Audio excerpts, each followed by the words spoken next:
So guys তোমার দেখো এলে হওয়া লাগছে চামড়ার ঠ্যাং, তো ব্রয়লারের যেটা চামড়া হয় এটা তো আমি পুড়ি নিম, তো চামড়াটা গোটালটা পুড়ি নিম, পুড়ি নেওয়ার পরে কুটি বাসি ধুয়ে নিম। তো তোমরা লাস্ট পর্যন্ত দেখে স্কিপ করেন না ভিডিওটা।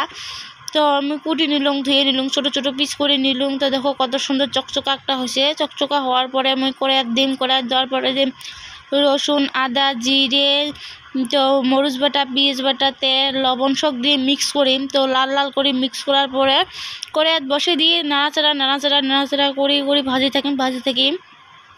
তো ঝালটা একটু বেশি করে দেন, যেহেতু এটা ঝাল লাগলে স্বাদ লাগে ভাল। তো নাড়াচাড়া করে ভাজা করে ঝালা উলে দিয়ে তেল বেরাইবে, চামড়া গেলে দিয়ে ঝালা তেল ছাড়বে, সেটা দেওয়া লাগবে অল্প পানি। তো তোমরা দেখো মুই এলা তেল বেড়াইছে, অল্প দিলাম পানি দেওয়ার পরে ঢাকনা দিয়ে দেওয়ার পরে হয়ে আসলে আমি আরেকবার দিম ঝোলের পানি, ঝোল তো নয়, অল্প স্লাইড দিলাম পানি দেওয়ার পরে লাল লাল হয়ে আসলে রেডি। ও সেই স্বাদ। তো তোমরা দেখো কত সুন্দর লুকটা হয়েছে। তো তোমরা এমন করে বানিয়ে খাওয়ার চেষ্টা করবেন। তো তোমরা এলে কি তোমার মতামতটা কমেন্টে জানিয়ে দেন। ভিডিওটা কেমন লাগিল লাইক কমেন্ট অ্যান্ড সাবস্ক্রাইব করেন।